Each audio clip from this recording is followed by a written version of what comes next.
What's going on, y'all? It's JD Paquel. Today on the Hard Count, the Pac-12 has decided to not expand. Now, how does this impact the Big 12 Conference?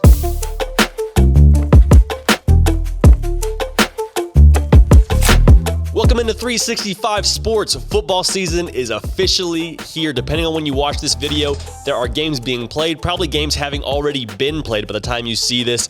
But bottom line, college football is back. Subscribe to the channel, like the video. We want you on board with us. We want you a part of this community as we move forward into the glorious thing that is college football season. Now, there is still no shortage of news, even though games haven't been played yet when this was recorded.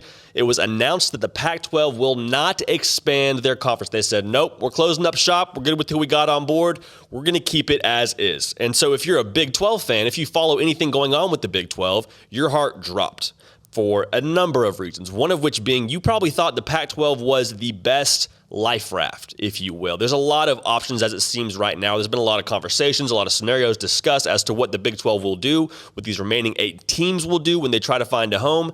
But the Pac-12, in a lot of ways, felt like the smoothest operation, the smoothest merger.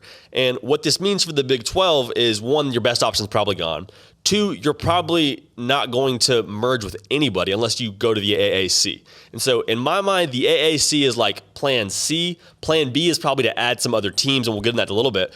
But this hurts the Big 12 for, again, a lot of reasons, one of which being, I think, the optics and the reasons why the Pac-12 said we don't want to add other teams just kind of looks bad. Like, honestly, the Pac-12 came out and basically said, there's not a lot of juice we're going to get from adding these Big 12 teams. Like, it would water down the conference. It cuts the pie up into more pieces, and we're not getting a much bigger pie. Nobody likes small pieces of pie. That's just not a thing that anybody is down for. And the metaphor for me here is when you ask a girl to prom and she says no. So she says no, and you're like, okay, well, why don't you want to go to prom with me? Pac-12, why don't you want to merge with us? And the Pac-12 just said, because you're ugly. Like, you're not a good looking dude. You're not a good looking conference. And it's one thing to be not good looking and have it just be unsaid, but for her to say it and for it to be out there for everybody and for everybody to know that she said you're not good looking and that's why she doesn't want to merge with your conference, that's bad. Word gets around. So in my mind, the merger project is pretty much over with, and I think the subgroup that was formed speaks volumes to that, to try and expand the Big 12 Conference. They already formed a subgroup. It's got Texas Tech AD Kirby Hocutt, Baylor AD Mac Rhodes, Iowa State President Wendy Winterstein, and Kansas Chancellor Douglas Gerard. So they got the Avengers together, said, all right, we're going to try to expand. The Pac-12 won't take us. We'll do it ourselves. We do it our way. We try to add some teams.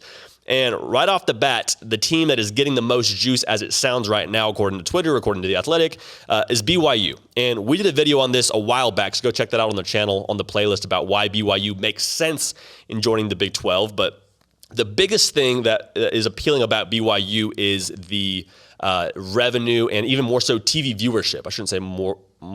They go hand in hand, right? You feel me? They go hand in hand. TV viewers, revenue go hand in hand. And for BYU, them being independent right now, they're averaging around 1.64 million views per broadcast. To juxtapose that with what the Big 12 remaining 8 have outside of Texas, Oklahoma, you have 1.78 views. And again, this is just on 1.78 million views. It's a very important noun that I missed there. Million views on major networks. So that's considering ESPN, Fox, not talking about ESPN2, not talking about ESPNU, which a good amount of BYU's games were on those smaller networks. So all things considered, the merger makes a ton of sense from what you want to get from a just viewership standpoint. You get the people on board that you want on board, and you get the fans that you didn't maybe have as opposed to not having BYU. Now, that still leaves you with 9 teams. BYU makes a lot of sense because they come in, they're immediately on the upper half of the conference. You have a lot of viewership, but there's still some holes in your boat, if you will. You're still taking on water, so you got to add some other teams. And the front runners right now are, according to Adam Rittenberg, schools that have a passionate alumni fan base and a large alumni fan base. And that leaves you with UCF, leaves you with Cincinnati. I think Houston is one that gets talked about. The 3 to 6 show that we do here on 365 Sports had a really great discussion about that the other day and did a YouTube video as to why that won't work. And so I agree with them. I don't think Houston's probably the one you look at, but UCF and Cincinnati, I would be for if either of those or even both of those schools joined the Big 12. Now, I know there's a lot of AAC hate hate that I'm getting. People are saying, hey, I thought you were anti-AAC. I'm not anti-AAC. I love the AAC. I just don't want half the conference with the Big 12, and that's where I stand on that. But if you add UCF, you add Cincinnati, you add two teams that, in my mind, are in the upper half of the Big 12 from a competition standpoint. If you were to add them next year, that is, really solid fan bases. The market of Cincinnati and Central Florida would be, one, diversifying the portfolio for the Big 12. It would also just be a lot of fun from a competition standpoint. So there's a lot of bonuses in adding any of those three teams: Cincinnati, BYU, UCF, but BYU is probably at the top of your wish list. Going back to BYU really quick, the argument is always going to be, well, they don't play on Sundays. What about that? If they schedule a game on Sunday, when was the last time that you watched a college football game on a Sunday?